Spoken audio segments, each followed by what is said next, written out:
President Cameron's not here tonight. No microphones? There's no sound system. No microphones? No. Well, you better speak up, because We we can't can't hear. exactly hear. Okay. Alright. Mr. Biddel's not here tonight. Okay, that's roll call. Next one is consent agenda. And AP warrant number 24, January 23, 23. Number 25, January 23, 23. Payroll registers, number 3, January 19, 23. Number 4, January 26, 23. 25, February 2nd, 23. Motion to accept. Motion to accept. Go ahead, Sally. Motion to accept. Second. Okay, all in favor? All in favor. Liquor license for Brown Family Enterprises, Lakewood Golf Course. Move to accept. Approve. Approved? Second. Second? Okay, all in favor? All in favor. Acceptance of the meeting minutes from January 23 to February 23. Two different sets. I'll make a motion, we accept both sets. Okay, Second. all right, any questions? All in favor? All in favor. Old business. Public hearing on special recall election. This time we're going to the public hearing. We're in public hearing now, and Mr. Mander, you have anything to say? Yes, I have a little bit to say is we're getting a peek at next year's budget, and if you have a $150,000 house, your taxes will probably go up $429. So as we talk about money, keep that in mind. This whole process started out after town meeting that the town manager decided he was going to have a full-time code enforcement officer, and 3 of us didn't approve that. So here we are 6 months later, and we're still fighting over it. I did a little checking. The average salary in 2023 for a code enforcement officer was $40,700.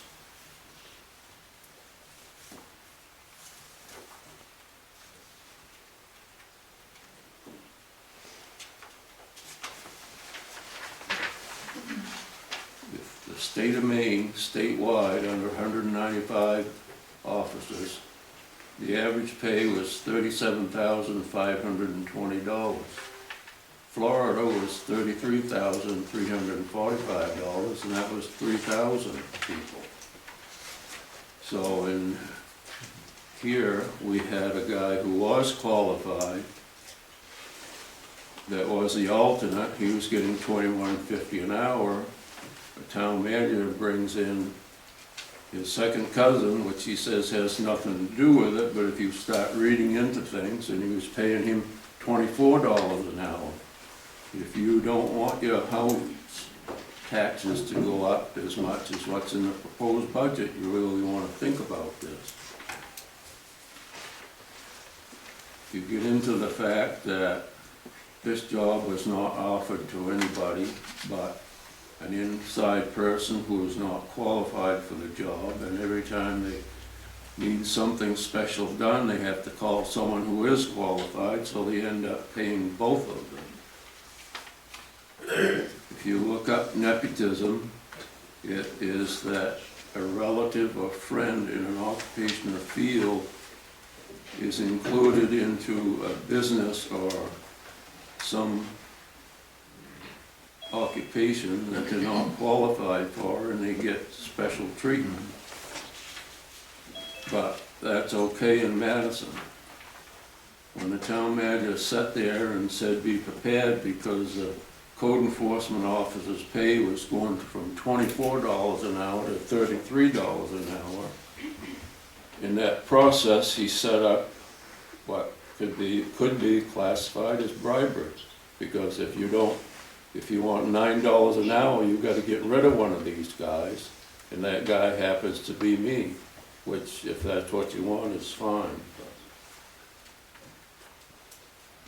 This packet was thrown in our face from Jack Duchamp with the pictures of properties that weren't taken care of. At the time, there was two months prior, there was two people, the town manager and the code enforcement officer were full-time town employees that could have taken care of that.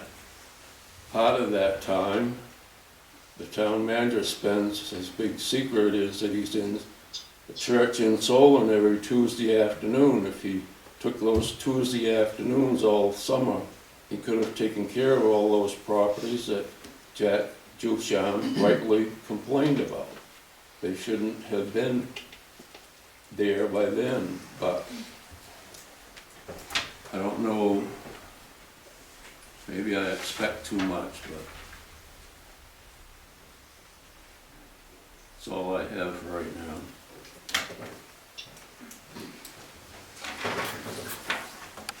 Okay, anybody, any comments?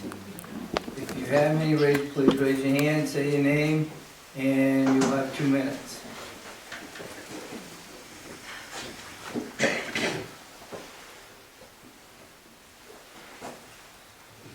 Yes, Megan Cottle, 13 John Street. okay, I'm part of the petitioners committee, and I was asked to speak to the petitioners committee, and I had a long list of things, but I only have 2 minutes. I will try to summarize. I would first like to say that regarding Mr. Mantor's previous work for the town, we're not disregarding that. We're thankful for what you have been able to do. We are unhappy with what you have been doing regarding the code enforcement officer issue that everyone's been talking about. During June 27th, when it was discussed who the new full-time code enforcement officer was going to be, after the budget was approved by all the selectmen, the town manager revealed who it would be, Jay Watt, the previous foreman for the highway department. Mantor responded to that, not about money, not about time. So now highway is down foreman. Do you realize how difficult that will be to replace? Later on, he says, it says coordinate with highway for this and that, everything else. He, Jay Watt, needs to stay out of that town garage. He ought to turn his keys in. There's been enough hate and discontent from that anyway. That needs to be cut out because all he'd be doing is standing there $24 an hour watching highway do the work. Later, Mantor says on September 12th, I don't believe we need to pay $25 an hour for a janitor or someone who rakes leaves. A lot of this stuff here, point person, is that a person standing around watching somebody else do the work. The Petitioners Committee does not approve of Selectman Mantor slandering an employee of the town and disregarding his work ethic and saying that he has none by insinuating that he'd be standing around doing nothing. Jeff Ducharme handed reference material to all the selectmen to prove how much they needed a full-time CEO. Mantor did not touch the packet, as shown on the video. He has shown over and over. time's up. Okay, yes, John Groom, 677 Lakewood Road. Selectman Mantor, I don't know you personally. I've come to several of the meetings and watched them on video. The thing that troubles me most is assigning evil to someone's motivations that you don't know his heart. And that's really troubling to me, whether it be against him or somebody else. I don't believe the motives that you assign in the process here. And so that's why my judgment is that you need to go. You have a root of bitterness and anger that's not productive.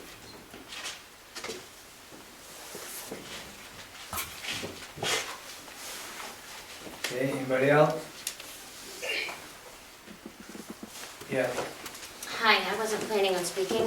My name is Angela Bucher, 1619 East Madison Road. My only point here is that Mr. Watt already had a job with the town. He didn't get favor to get that job. So if we opened up a job and the town policy is that the town manager was to fill that job, then he should have been allowed to do such and not throw stones that he got favor to do that. Because obviously he's qualified because someone snatched him up as soon as we let him go.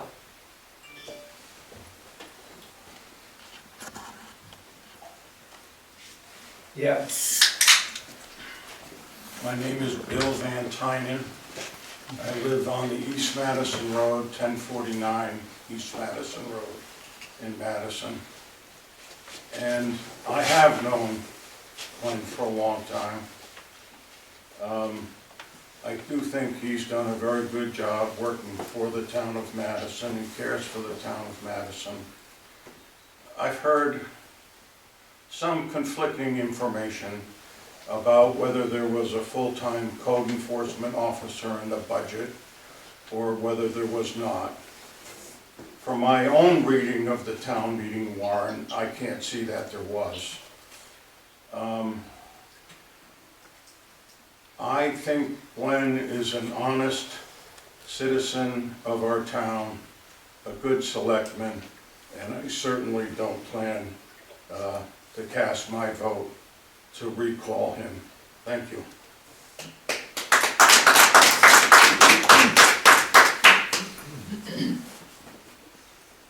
anyone else? Yes, Name is Patrick Dolan.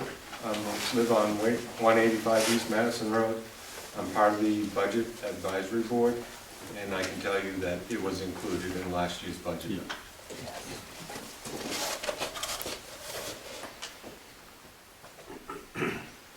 what was included in last year's budget? I'm sorry, I didn't get the ending. The code enforcement officer, full-time. It was? Yes.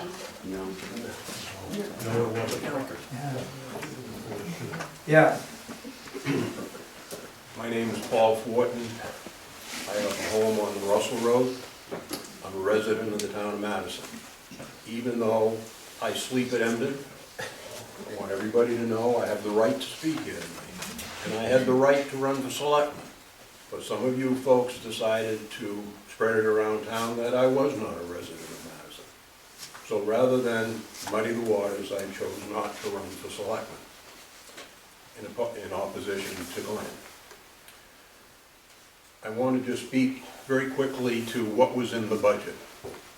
On numerous occasions, your board was told by the town manager what his intentions were. It was going to be a full-time position. Why is it a full-time position? Because you can't hire part-time help as a code enforcement officer. If you hit that gavel, I might come get that gavel. You hear me? Don't do that to me. Because I talk slow now, I'm old like you.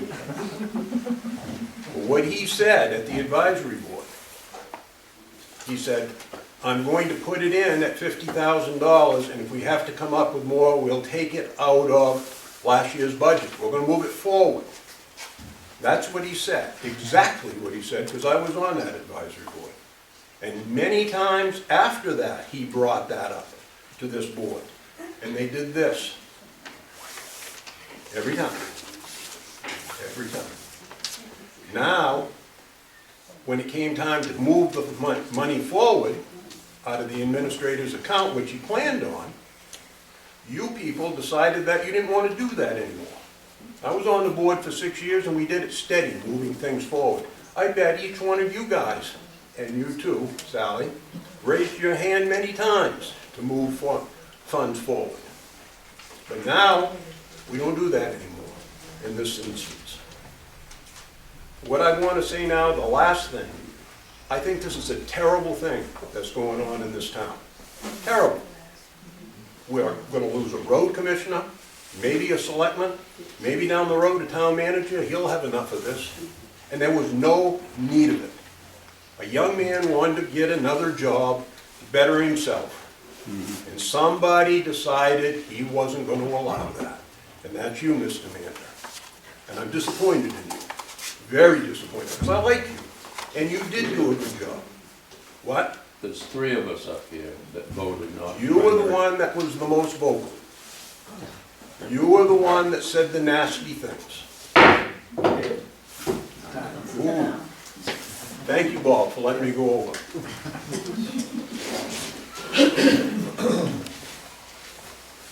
Okay, any other concerns?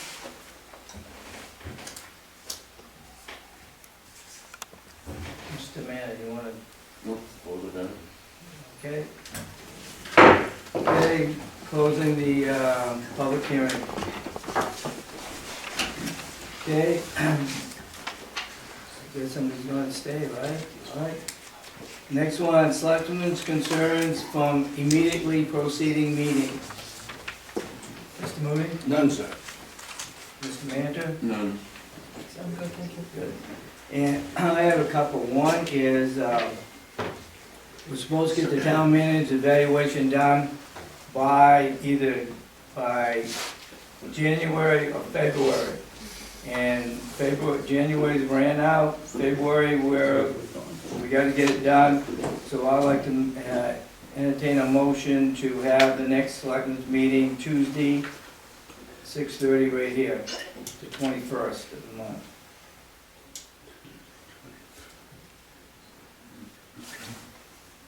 Do I get a second on that? Second. When is our next meeting? The 28th, 7th? So that's the one we were moving around because I'm not here on the 27th. Oh, okay, Next Monday is President's Day, right. so that's why you're recommending Tuesday. Yep. And if you just want the evaluation on that agenda? And I would also like to get the full budget.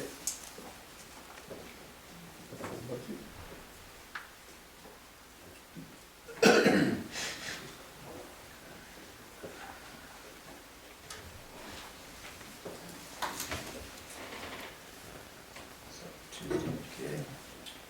Any questions? Okay, We haven't got a second. huh? We don't have a second yet, Okay, I make a motion, we have it 21st, you second it? Okay. All right? right. Well, did you, you didn't, right? We didn't second. No, I didn't say that, We but need to get a second. So- Anybody second it? Thought I did. I did too. Well, who made the motion? I did. Can't for the second motion. Okay, all in favor? Okay. Are you? Okay. Yeah, he's gonna be here. No. Items of communication. So let me update you on a couple of things that have happened since the last meeting. We did have frozen pipes in this building on the really cold overnights. We have brought in folks from Maine Fire Protection to repair our sprinkler system, which is down in the cellar. And we also had very good return from Provincial Plumbing that came and made sure that our regular domestic water was back on. So I appreciate the work that those folks have done.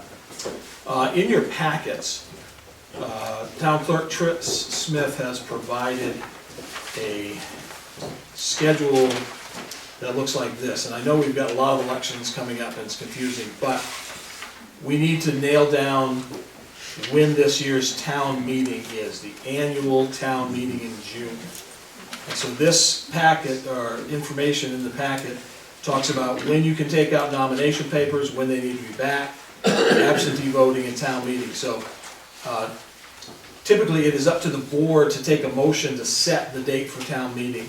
We're keeping the consistent second Monday in June, so we're recommending, and so if we had a motion, that would make it easier for Tris to set the annual town meeting for Monday, June 12th. Make that a motion. I'll second. Okay, got a motion and second, any discussion? So it's June 12th, 23, right? Yep. Yep, And seven second o'clock. Monday. Second Monday. And then the election for the municipal officers and school board will be the next day on Tuesday, the 13th. As So I don't know if it, We're gonna vote on it now? oh, I'm sorry, I thought you already had. Okay, all in favor? All in favor. Thank you. Some folks are learning that Beeline Cable is selling their franchise to Spectrum Comcast, not Comcast, Spectrum Charter. We have received a packet of information. So I believe Beeline has franchises in Madison, Skowhegan, parts of Anson, Millinocket, East Millinocket, and Farmington. And they're selling all of those franchises to Spectrum. I've been told it'll take about 1.5 years for that whole transition to take place. But each of those towns that has a franchise agreement, the selectmen of those towns have to give consent to the sale. And there's also a provision that Beeline is trying to ask that the selectmen release Spectrum from requiring that their headquarters be based in Madison, as Beeline's has always been. So I'm bringing that up to you as a communication item now. I'm recommending that at least by March 13th, if not March 6th, we have a meeting to discuss that. If we do it on March 6th, it'll probably be easier, because on March 13th, I want to have a meeting with the board and the full Budget Advisory Committee to start hashing through the budget again. So you'll have some items that you need to consider and sign in regards to this Beeline transaction. Does anybody have any questions on that right out of the gate? All right, you'll see more of that information as we get closer to that date.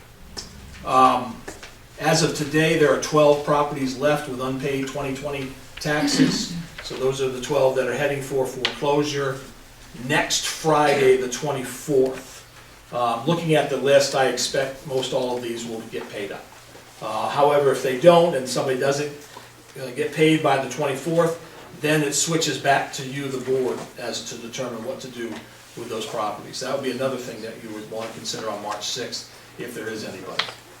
I sent out bid packages last week for vendors to submit prices for a single axle plow truck to replace the one that's currently 20 years old. The deadline to return those bids is Friday, March 3rd. So again, if we had a meeting on March 6th, you could kind of knock out all this material. And that's all I have for communication. Okay, new business, department heads report. So on your desk, you should have received the fire chief's report for January, and you should have received the sheriff's office report for the month of January. I don't know if you had any questions on either of those, but they were pretty straightforward. From the highway department, I would report that we've had some significant storms through the month of January and February. Things seem to be slowing down and warming up a little bit, but you never know. As of today, we're about 60% spent in the highway overtime line, and we're about 60% spent on our salt purchases line. Sounds like a lot, but it's pretty much in line with where we usually are in February this time of year.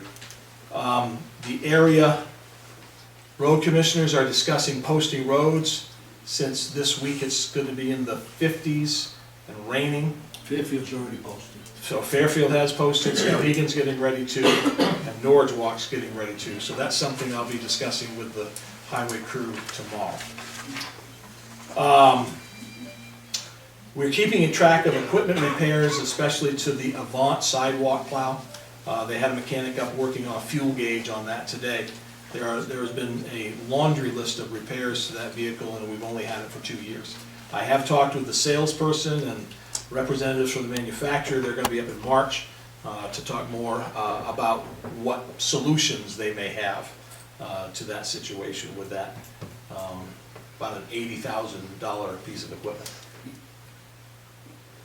And how much does that cost the town because of the damage that's been all winter? It's just the inconvenience, because it is the sidewalk. But we plow. purchased a brand new vehicle. This was brand new when we purchased it. Right. To take care of this job, Right. which should be an easy taken care of job. And it's been a pain and a headache since that thing come through the door up there. You are correct. I just, in the future, I'd like some ideas of what the cost factor is to change that. Okay. Because the downtime isn't getting it in the wintertime. And that's all I have. Okay. Any questions? All right, let's move on. Discussion ATV use on town roads, Father Road. So this was a request that was given to me by the only Madison resident on the Father Roll Road. And if you look at the packet that I gave you, I took a Google Maps picture, and you can see where his business and home is located and how close the proximity of the state's trail is.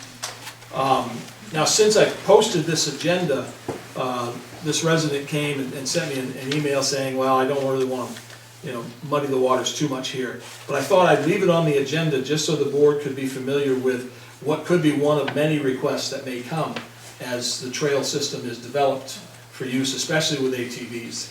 Snowmobiles, not so much the concern here. It was the ATVs and the amount of dust that they would create. The select board certainly has the authority and wherewithal to deem a local road open to ATV use. There's some pros and cons with that. Initially, this resident on the Father Roll Road thought that would be the solution to the dust problem in his area. But that may not be the easiest or best solution. I did ask, and I believe he's here in the back, Brian Bronson from the state, and also Jeff Ireland from the local ATV club, to see if they had any comments or questions that we could address in regards to this situation. So Brian, if you have any thoughts? I would just say that it is our intent on the state side to, as we work through further developing the trail, to address all the issues with regards to dust and privacy and others. I've had some conversation with some abutters with regards to ideas, in particular where the trail is close to people's houses, and we are open to discussing them. State bought the rail bed for the trail, and so the intent is to use it as a trail within the parameters that makes reasonable sense. I will just say, Norwich Walk, I believe, opened the Father Raleigh Road on their end. But the one thing to keep in mind, and this is one of our concerns, is that it's one thing for you to open it for the residents. It's quite another thing to open it up and consider it the main artery trail with who knows how many people on it. The other thing is that legally, you have to be 16 years old to operate an ATV or a snowmobile for that matter on a access route. And if we made the road the trail and didn't have a trail, that would basically eliminate a lot of the family riding, which we don't want to do either. So I think that our approach is to try to look at times of use, dust control, fencing, maybe realignment.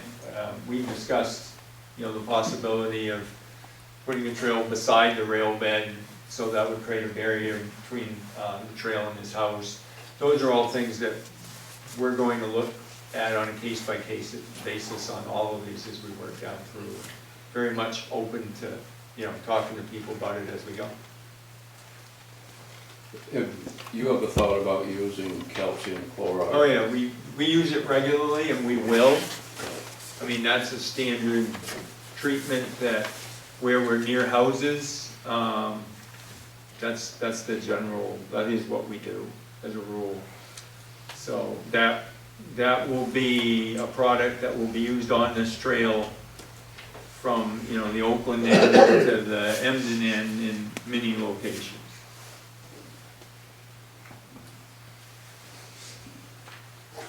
Looks like you got a question. Yes? Yeah, I do have a question. You know what, this resident that we're talking about is more than a resident, it is a business. Right. He's got hundreds of thousands of dollars worth of material setting out there, and when you have a customer, I hate to think you had to go out there with a dust rag for every customer that drives in there. Right. You know, I hope there is a happy medium here, so that everybody is satisfied to eliminate this short distance of Right. dust. I know many other towns, we don't have any roads open or yet. Many other towns, I mean, even their main streets are open to ABT and traffic and stuff. But, you know, in that road down there, I believe that there's many solutions that can be used for that down there, because it's, like I say, there's only one resident on the Madison end of that road, and it's not a highly volume traffic of vehicles there, so. Well, that's why I say, you know, from our standpoint, we can fund and maintain and put calcium and Yeah. fencing and everything on the trail. I can't put those funds into your road, so from my perspective, it makes more sense for us to address the issues with regards to the trail and alleviate the problem than for you to move them on your road and potentially create yourself some more cost. Because I can't put calcium on your road, but I can put it on the trail. And that's what we intend to do. I mean, from my perspective, there'll be, you know, either a realignment of the trail or fencing on the trail. In either case, there'll be calcium applications to address the dust. Before you make a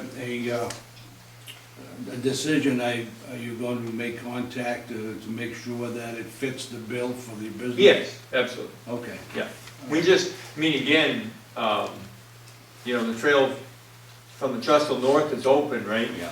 And we're working now in the other direction, but, I mean, the truth of the matter is, the initial plan, we didn't expect to get any of the trail open last year. We did really well with the help of clubs and towns and town crews and everything else. And once we, you know, end snowmobile season, we'll start actively working on some of that other. But the Trestle and Norwich Walk has been put out to bid. We're waiting on bids on that. Those two bridges down there need to be done before we can look at moving the trail further north anyway. But the plan is this spring and early summer to be working on all of that and to be in contact, you know, with the abutters. There's at least two right there on the Father Raleigh Road that we want to try to work with to address those issues because of the proximity of the rail bed. Thank you.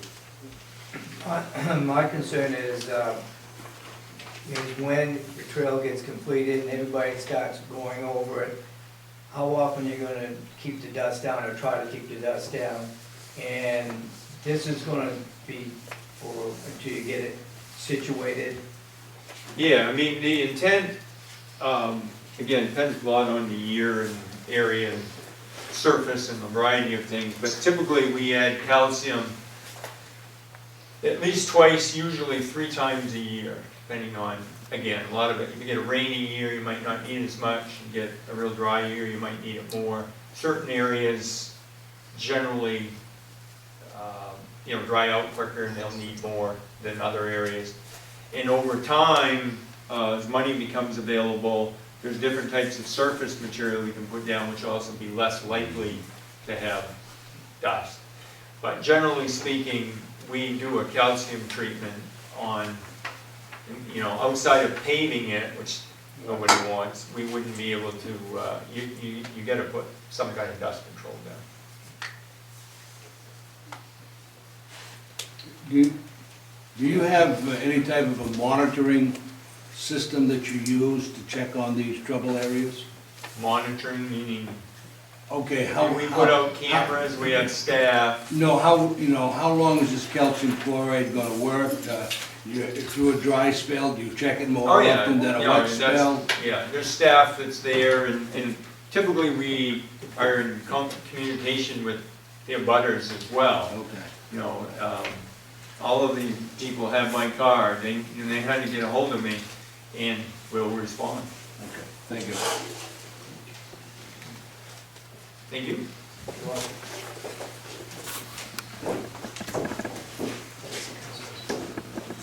Okay, 3, discuss budget 24. So So I put this in the packet as simply a budget consideration. I do this every year. It's not a full-fledged review of the budget, but as I've been meeting with department heads and talking about the budget, these are some of the things that need to be considered, some of the things that are coming up that are the budget realities. And Mr. Mantor already referred to the fact that I put in here that I project that there will be a tax increase to folks this year, and I think it's prudent on my behalf to send the alarm early and often. I mean, you're at this position where, I don't know if you bought eggs lately, but everything's expensive. And paying people is more expensive, doing projects, purchasing equipment, it's all going to be more expensive this coming year. Looking at our revenues, I think our revenues are fairly steady. The revenue that we continue to get from the state of Maine and the governor's new budget continues to be much stronger than we've had in the past, and that certainly helps with the cost of everything else going up. Excise tax is the other large area that we get our revenues from, and excise taxes, I think, are starting to level off a little bit. And that, 2 years ago, we took in about $660,000 in revenue taxes, or in excise taxes.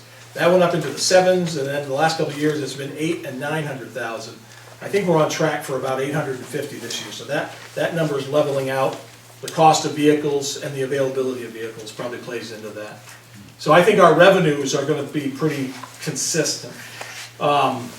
Looking at the budget, I'm anticipating a 10% budget increase for our municipal budget. And there's a lot of reasons for that. One is personnel and pay. I'm adding into the budget a 5% increase across the board for personnel. That's kind of right in the middle of what most municipalities are doing. Last year we did a similar 5% increase. So prior to that we had been 2 or 3% for many years, and we got caught in that situation where we were not competitive. When we had to hire new people, we could not find them for what we were able to pay. Carry forward, there's been talk about carry forward. I'm preparing this budget with no carry forwards anticipated. So that means certain budget lines in highway and fire, and library, and code enforcement will be higher. Code enforcement, I am proposing an $85,000 code enforcement budget. What I proposed this time last year was a $77,000 code enforcement budget.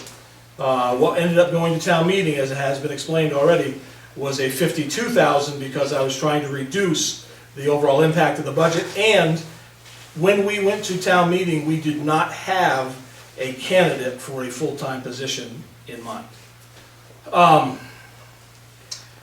The pay for code enforcement I'm budgeting is $25 an hour. Mr. Mantor alluded to the number of 33. If you go back and look at the meeting, the only reason I mentioned $33 an hour is that's what Dave Savage is getting paid in Norridgewock to be a full-time code officer and fire chief. And I've been able to confirm that with the town manager over in Norridgewock. I'm not intending to pay anyone in our budget $33 an hour. I am intending to pay $25 an hour plus benefits. That $85,000 figure also includes money that we pay a contracted planner. And that contracted planner assists our planning board. In fact, he'll be at the planning board meeting tomorrow night as they have a significant site review project to do starting tomorrow. So with the contracted planner and the code officer and benefits and travel and all that, I'm budgeting $85,000. Police coverage. This has always been an issue. Currently, we pay $625,000 to Somerset County for 4 officers, 3 patrol and 1 school resource officer. Of that $625,000, we've been able to use savings in the past, so we only raised from taxation $480,000. This year, they're not going to fill that school resource officer. She's left to take another job at another town for more money. And so the proposed budget is for 3 patrol deputies at a cost of $590,000. So there's no way to sugarcoat it. You're getting less coverage for more money. But the reason is the contract for the sheriff's deputies is up this year, and they've been way behind as far, they've been the lowest paid county in the state, and they're gonna try to make that right this year. Some smaller things that I want to bring to your attention.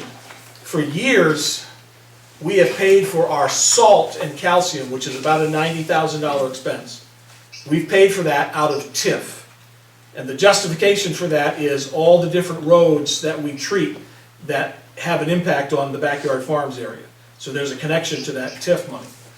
It is my intention that we need to wean ourselves off of our dependence on TIF. So I am going to recommend, starting in this coming budget, you start to pull some of that money that we've been spending for salt and calcium out of TIF back into the regular budget. And so that will be reflected in the budget this year. We've got major road reconstruction. We're on the other end of this 10-year window. There's a 10-year window from 2014, when the bottom dropped out of Madison paper and all your taxes went up.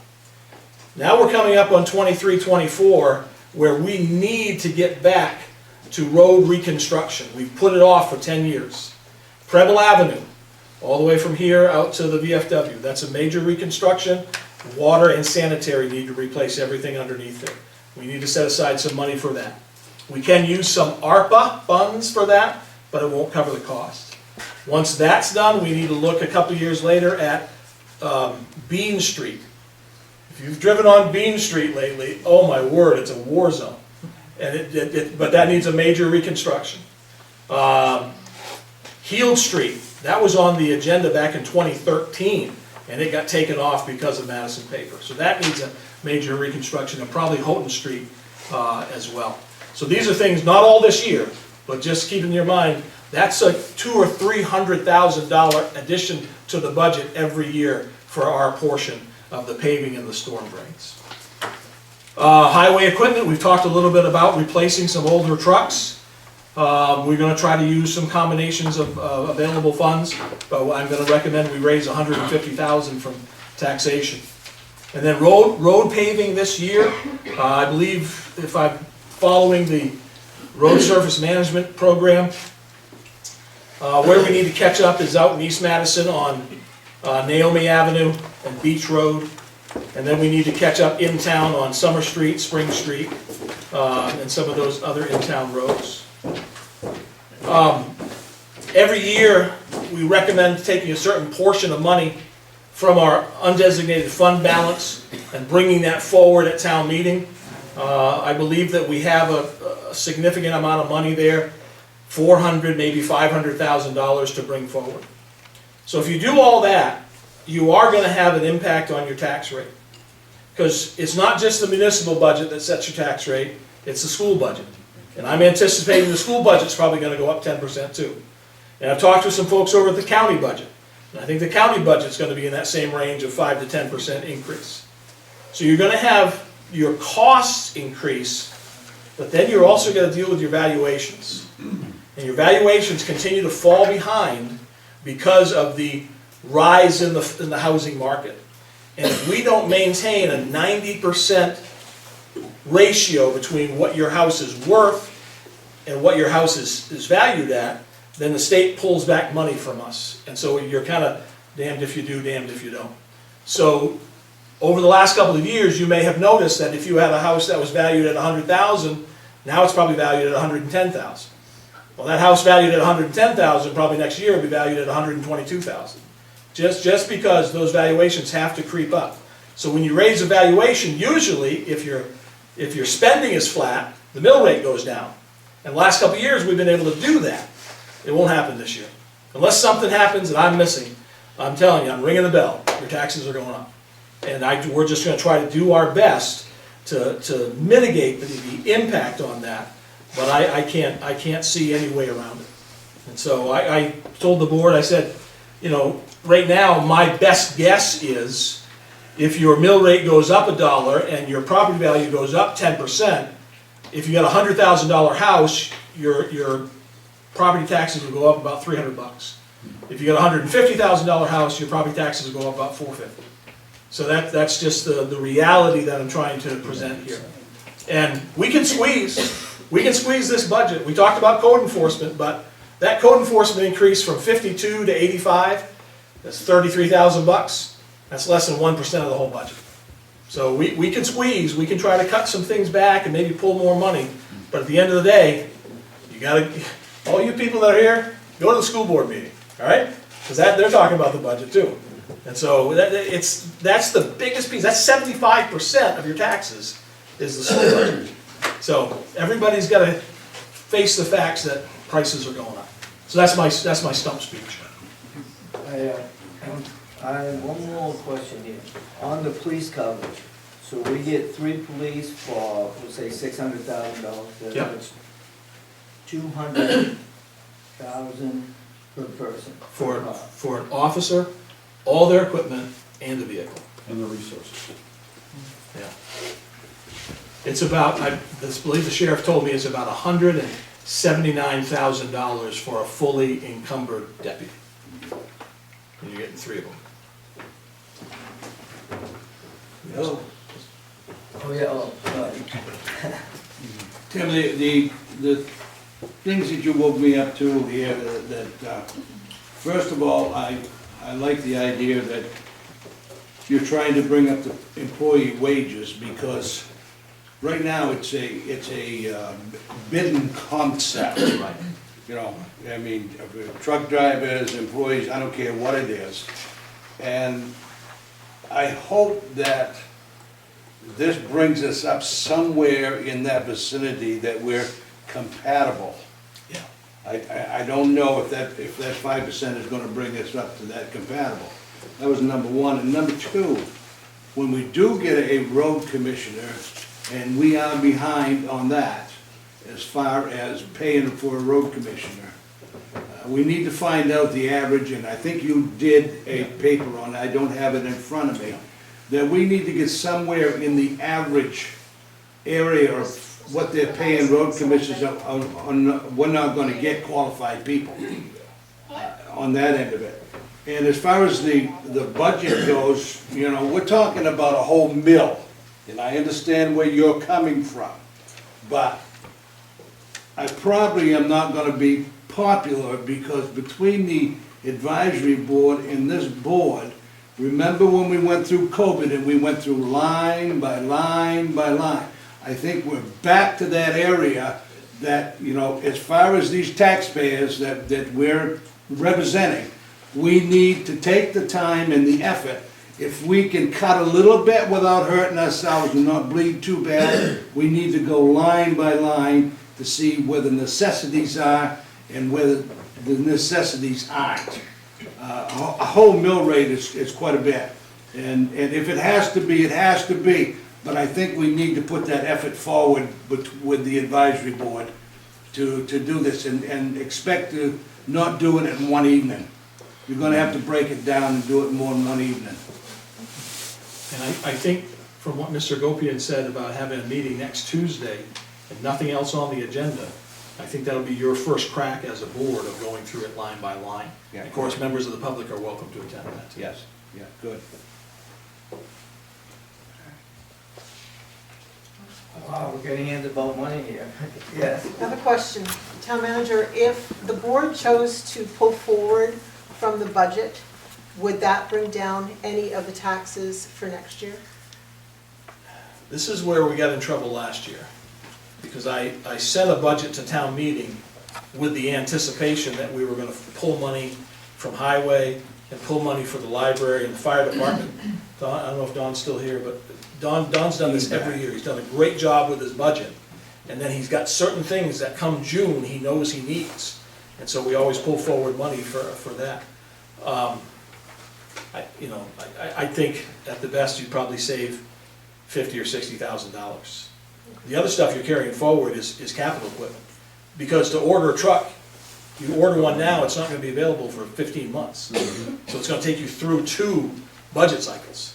And so if you raise $150,000 now, you gotta pull it forward next year, just so you have enough money to buy the truck, which is what we did this past year. Yes, I can see your hand, but I can't see it. Okay? Yeah, I'm a resident of Madison, I live on Pine Street. Yes, you do. I'm concerned about all the trucks that are going by right now, going in the sanitary district, which is at least 25 a day or more. And now you got the mill coming online, the old Madison paper, they're saying another 40 to 45 trucks a day. Now, that's gonna ruin the road right here on Pine Street, for one thing. And another thing, I do get all the dust from the trail. I live within 100 yards from the trail that's going by. And now, I built a new deck, which is beautiful, and I like to enjoy that, but I got 80 trucks a day going by, and I got all the dust coming. I mean, what's that do for a resident on Pine Street? You know? I mean, if my taxes go up, and I can't even use the property I have, you know, I think that's kind of a no catch. I mean, you know, I'm in a bad situation. Yeah, you're right. You know, I mean, there's a big bottleneck. There's gonna be a big bottleneck right there. From the sanitary district and the mill, there's gonna be some issues.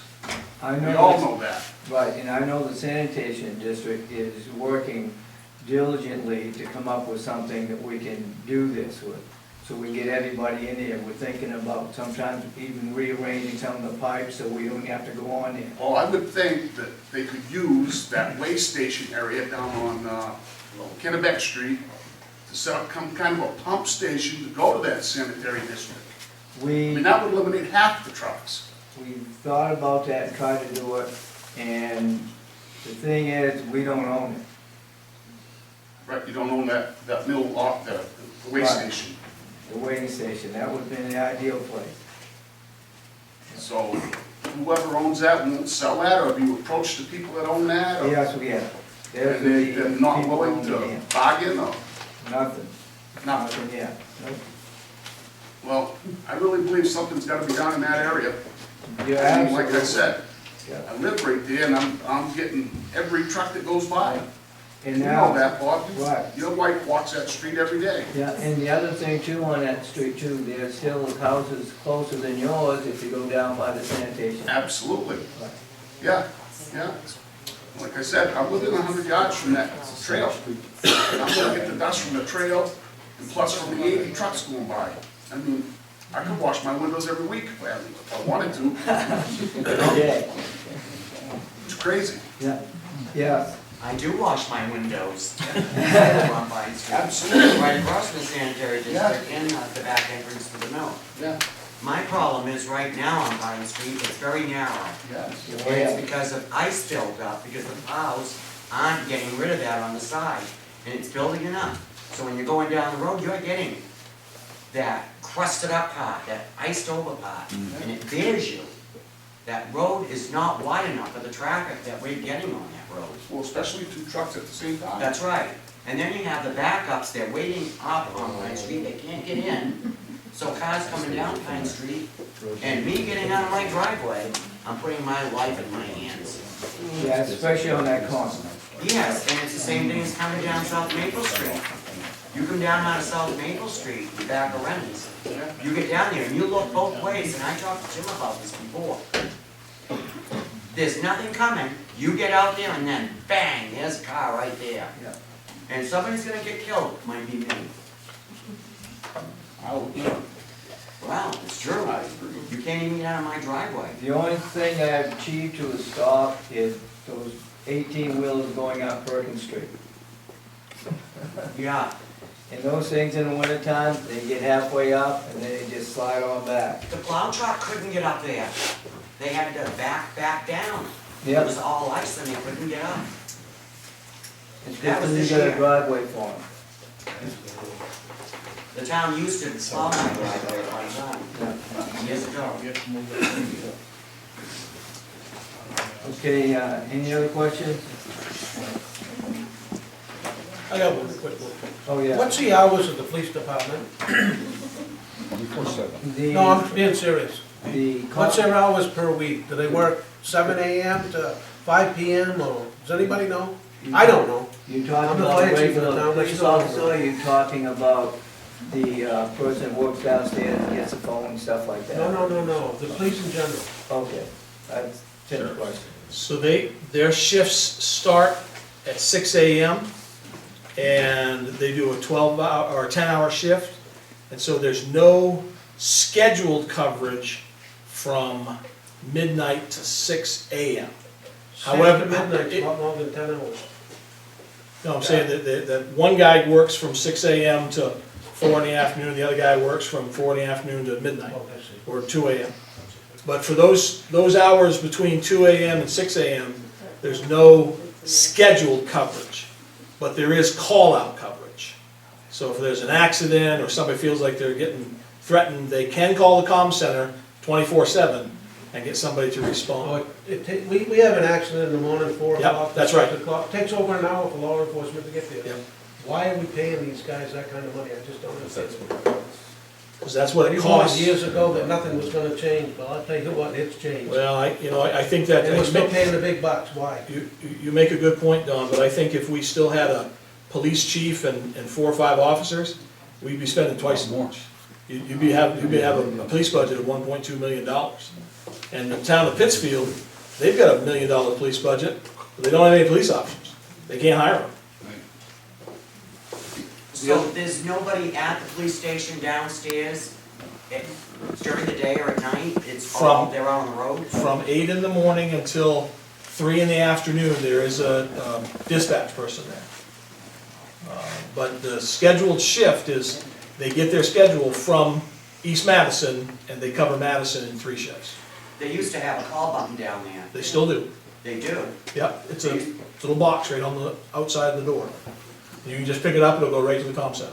That's what I thought. Yep, still there. It is? Yep. Wasn't there a while it wasn't there? Nope, it's always been there. Huh.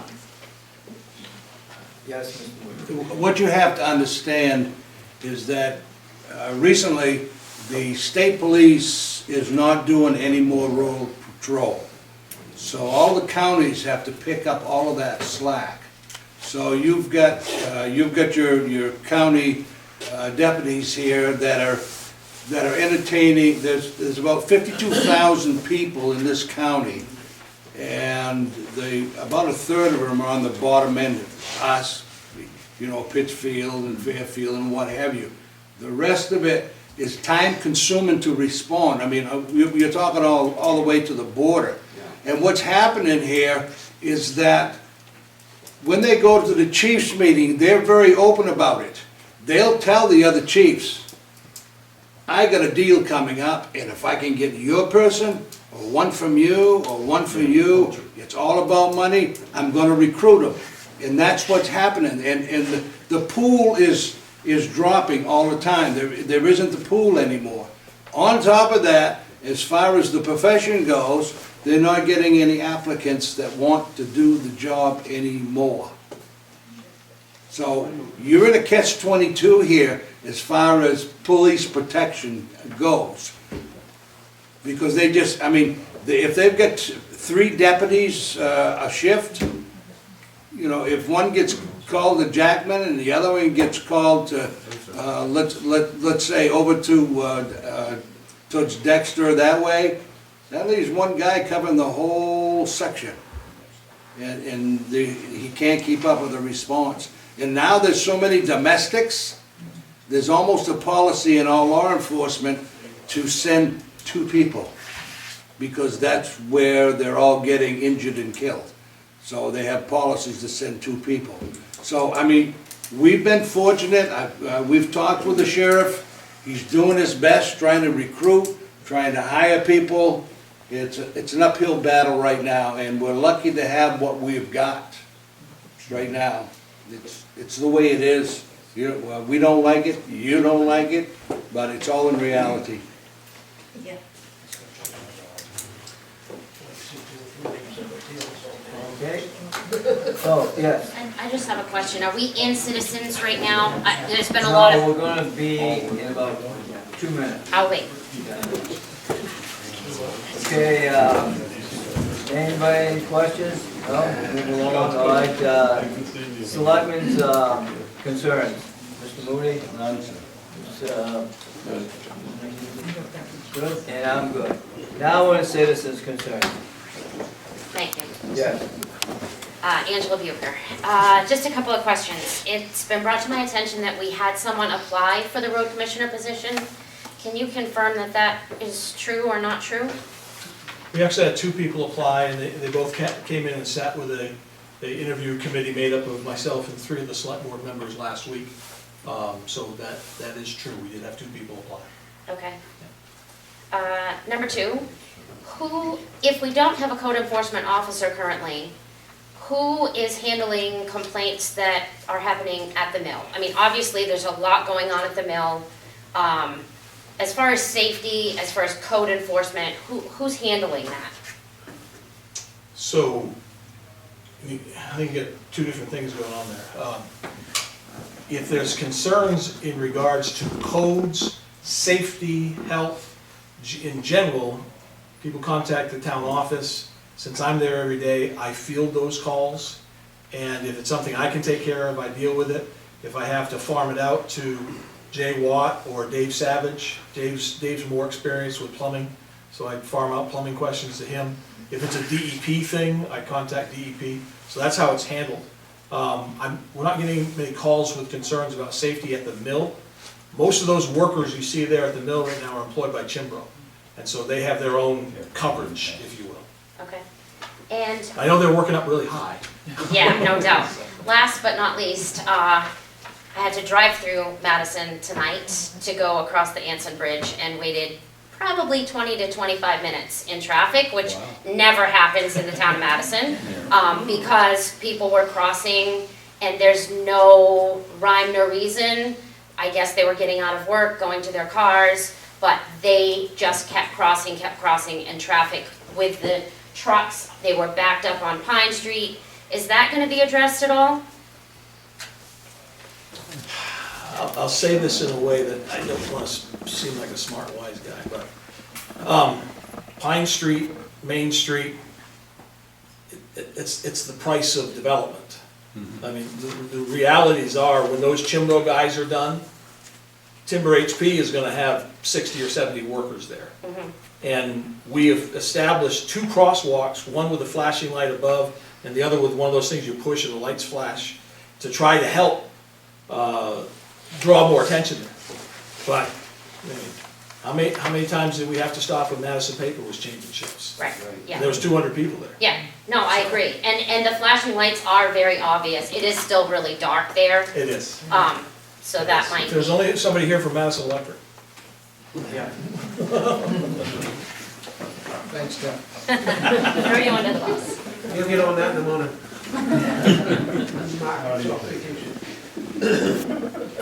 Okay, yeah. I have a citizen's concerns, but it's for somebody else who wasn't able to be here tonight. He's asking about the absentee ballots, and that, I'll just read what it says. Someone who wasn't able to be here tonight wants to ask, why is the recall getting absentee ballots, but the other special meetings that happened prior, like he gave the example about the Weston Ave, didn't have the availability to have absentee ballots, and it's more a question of, is there a possibility of having that in the future? Because a lot of people in Madison have crazy hours at the mill or whatever else, so they're not able to come like at that special meeting. It was only from a specific time, and a lot of people weren't able to come for either side of it because they were just working. So this person's wondering, why wasn't there availability for an absentee ballot? And if there's gonna be a possibility of you guys discussing having them for the future, so that way more people can get involved on either side. Does that make sense? It does, and I believe I've had a conversation with this gentleman, he brings up a very good point. The way that would happen, say you want to debate on whether or not you should develop a housing at 55 Weston Avenue, the way that would have to happen is this board would have to say, we're going to take it to a referendum. And a referendum generates a ballot. Okay. So if that's something that this board wants to decide, and they have the wherewithal to coordinate with the clerk and do those things, but it has to kind of be coordinated where you're doing things all at the same election rather than having 3 to 5 elections a year. Because the people that I work close with get stressed. And then they don't laugh at my jokes. But that's a good point, thank you for bringing it up. Yeah. Okay, any other questions? Okay, I thank you people for coming. It's all over. We have to stay for the executive session outside.